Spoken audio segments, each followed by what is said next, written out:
Buenas noches, Pilar. ¿Cómo estás? Mira, lo he puesto por escrito para que no me riñas. Te ha salido súper bien.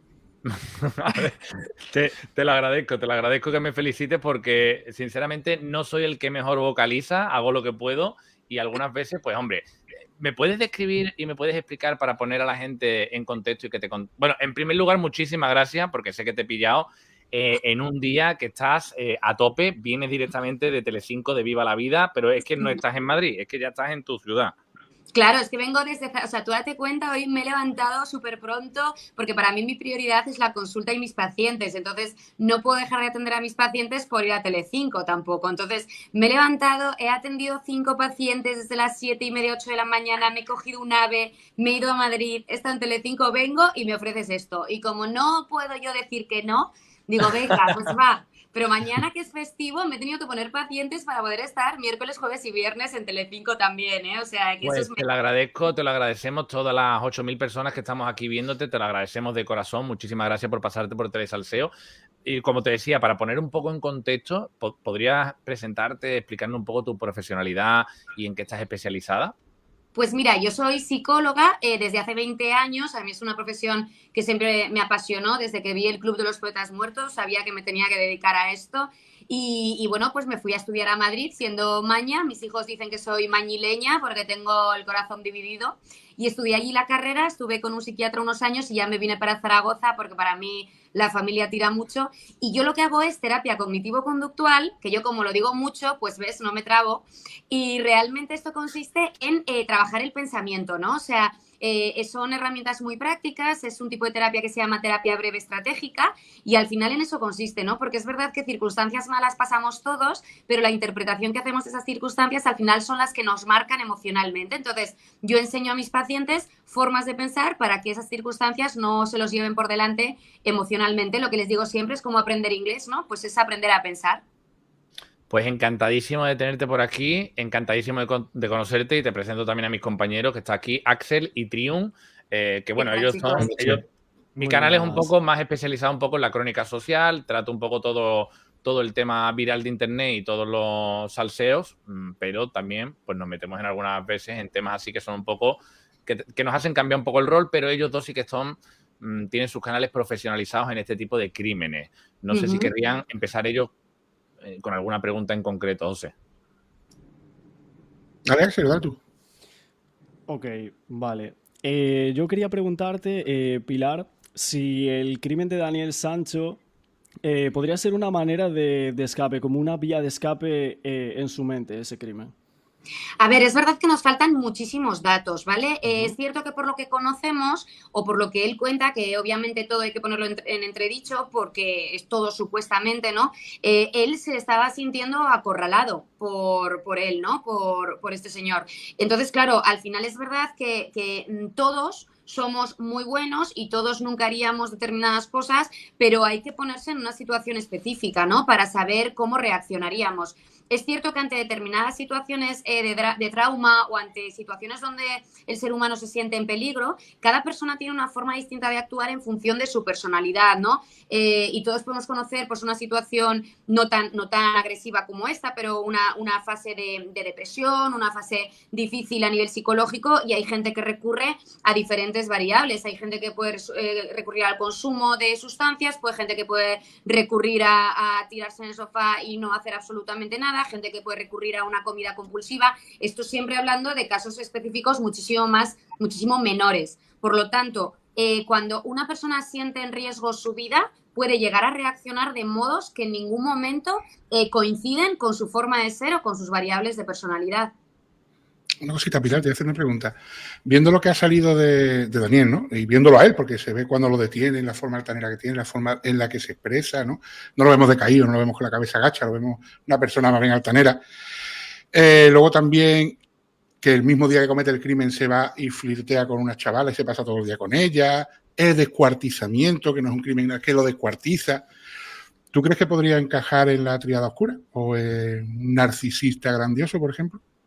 A ver, es cierto que al final Daniel es una persona que viene de una familia donde se le han podido dar ciertas facilidades para hacer su vida, ¿no? Esto sí que puede generar en una persona cierta intolerancia a la frustración. Es decir, cuando se encuentra en una situación que no controla, pues de alguna forma llevarlo mal emocionalmente. De ahí a cometer un delito, estamos hablando de cosas mayores, ¿no? Por eso creo que en un momento dado, tanto desde el miedo atroz o desde una situación en la que él se viera absolutamente incapacitado, tomara esta decisión, pero a mí lo que me sorprende mucho y es lo que mantengo en todas estas apariciones que estoy haciendo en Telecinco es precisamente esa parsimonia con la que luego él lo relata. A mí en ese estado, terapéuticamente hablando, podría pensar que está en una desrealización, ¿no? Que es cuando si cometes un delito de este tipo, es normal que exista cierto shock postraumático, porque al final es algo a lo que una persona no está acostumbrada. Entonces es normal como que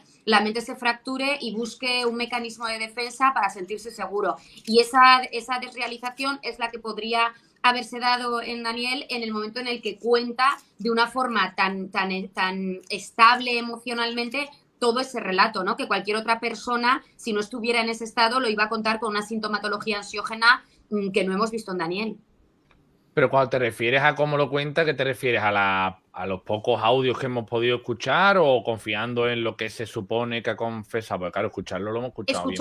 Escuchamos unos audios, creo que fue a principio de la semana pasada, que otorgó a una periodista, donde cuenta esto de me han llevado al mejor restaurante de la isla, me están tratando muy bien, dicen que soy muy bueno. A mí ese relato no me cuadra después de una persona que no es un asesino en potencia, me explico, que no tiene un perfil de psicópata como tal, porque esto habría generado una historia en su vida, es decir, habría un diagnóstico, una psicopatía se diagnostica entre los 16 y los 19 años, y si no existe un brote psicópata en esa edad, es muy difícil que aparezca este brote a no ser que hubiera un consumo de sustancias. Entonces, cualquier tipo de relato de esta historia, yo tendría que haber visto, la habilidad emocional, una forma de explicarlo con sintomatología ansiógena, como voz entrecortada, sudoración, falta de aire, o sea, una serie de sintomatología que de alguna forma nos pudiera hacer ver un cuadro de ansiedad a la hora de aceptar lo que ha hecho y reconocerlo. Pero sí, hay psicópatas que actúan siendo mayores, ¿no? Tienes, por ejemplo, el ejemplo de José Bretón, que yo sepa no tenía diagnosticado ninguna psicopatía anterior a que matase a sus 2 hijos, por ejemplo, y lo hace bastante más mayor que esta persona, ¿no? ¿Y posteriormente a José Bretón se le diagnosticó una psicosis? Psicosis no, psicopatía. Es psicopatía. Que no es lo mismo, Claro, no es lo mismo psicosis que psicopatía. Hay como 3 grandes grupos de patologías: neurosis, psicosis, claro, y trastornos de personalidad. Las psicosis son enfermedades... Sí, pero estoy hablando de psicopatía que entraría en los trastornos de personalidad, no en lo anterior. La psicopatía... Sí. Claro, por eso hablas de narcisismo, que es un trastorno de personalidad. Claro, exacto. Sí, puede darse. Es verdad que los trastornos de personalidad normalmente no se diagnostican, se mezclan un poco con las variables de personalidad. Claro. Me explico, o sea, para que te diagnostiquen un trastorno de personalidad, sea del tipo que sea, tendrías que hacer un test específico y tendrían que cuadrar todos los ítems en el DSM-5 para que esto cuadrara. O sea, que muchas veces, pero pasa con los niños a día de hoy. Un niño nervioso ya lo diagnosticamos de TDAH. Entonces, claro, habría que ver un poco todo su historial clínico y psicológico. ¿Que puede haber un trastorno de personalidad narcisista? No lo sé, porque no lo conozco y porque no he hecho ningún tipo de estudio, pero obviamente sí que podría sostener el ejecutar un acto de estas características.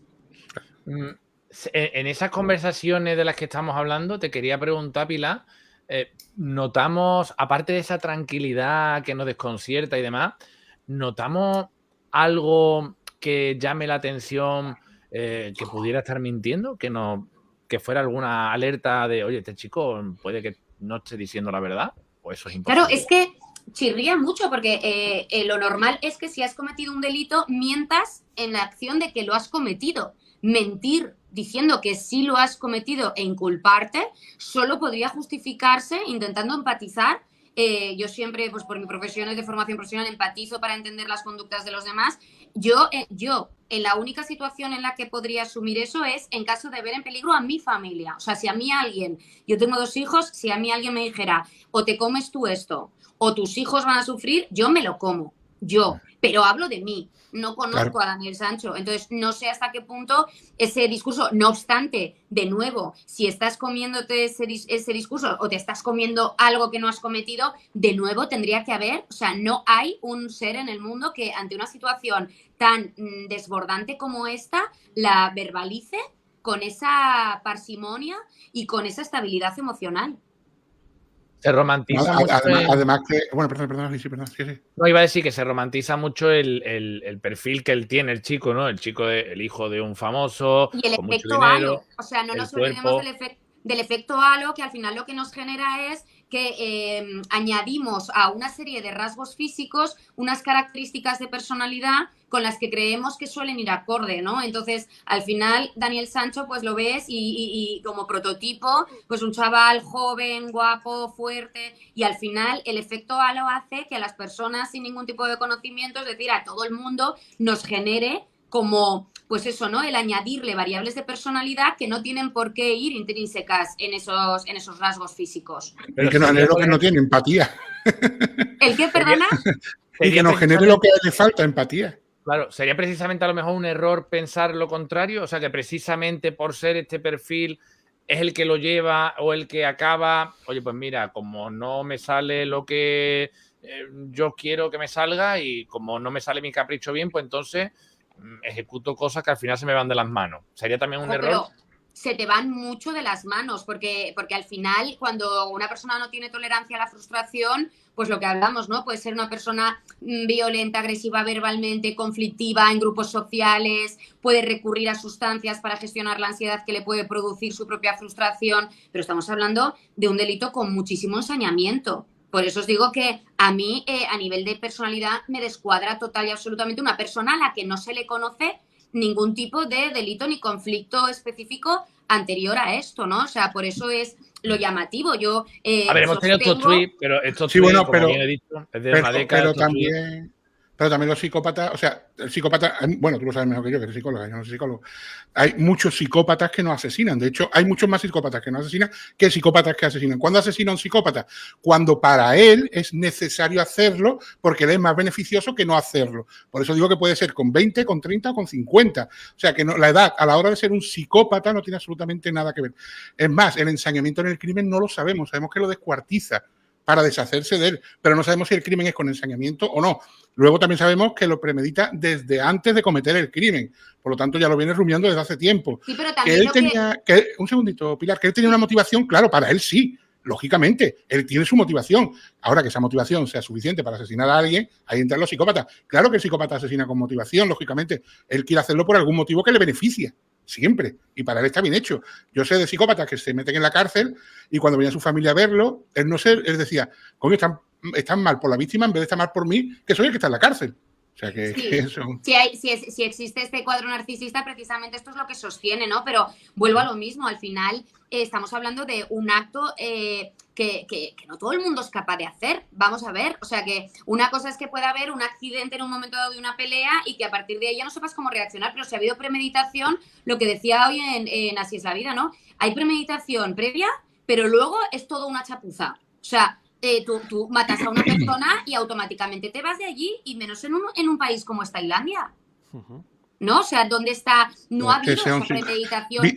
Vicente Garrido dijo el otro día que sea un psicópata o un asesino no quiere decir que tenga inteligencia criminal. O sea, puede ser un psicópata y no ser inteligente. El psicópata más listo de la clase no era, ¿eh? Eso dijo Vicente Garrido el otro día. Claro, es que por eso digo que hay muchos flecos sueltos que obviamente, y como bien dices, o sea, un psicópata es que llegará a matar, vuelvo a lo mismo, que o ha sido accidental o si ha estado premeditado, al final ahí hay algo que obviamente se le ha roto en la psique. Quiero hacerte una pregunta, pero esa pregunta es la última, la puntillita, y antes de hacértela quería dejarle a Axel que te hable, el pobrecito mío, que está ahí más callado, se está portando más bien esta noche que la más. Axel, que tú querías hablar mucho con Pilar. Cuéntame, sí, no, Axel. le quería preguntar también si de esto que estabais hablando ahora, de eso que algo que podría desencadenar a que Daniel Sancho cometiera ese crimen, por ejemplo, podría ser esas amenazas que se comenta en prensa, podría ser esas amenazas de Edwin, que salieron esos mensajes en el móvil de Sancho, podría ser como el desencadenante para que esos rasgos psicopáticos de Daniel desencadenaran el crimen, por ejemplo?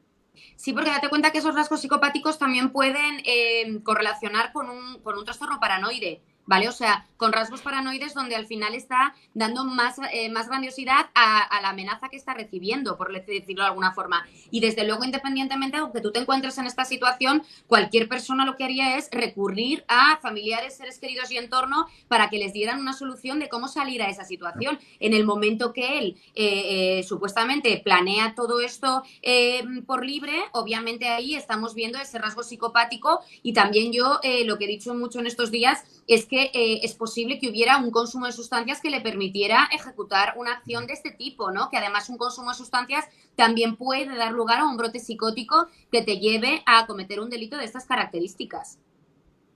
Pues Pilar, una pregunta que te voy a hacer, que no sé si va a ser muy difícil o te va a parecer una tontería.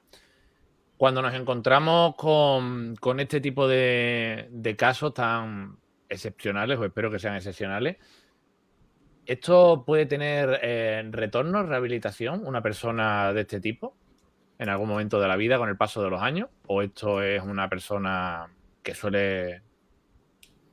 que no A quiero ver, llamar así? cualquier tipo de trastorno dentro de los casos de psicosis y de trastornos de personalidad es necesario tenerlos controlados con medicación, ¿vale? O sea, sí que es importante una medicación constante. Yo atiendo pacientes en consulta con trastornos de esquizofrenia que están muy medicados, desde esa medicación han conseguido hacer su vida maravillosamente, sacarse oposiciones, están trabajando, pero es que también muchas veces relacionamos un trastorno esquizofrénico con una persona violenta y en absoluto, o sea, simplemente...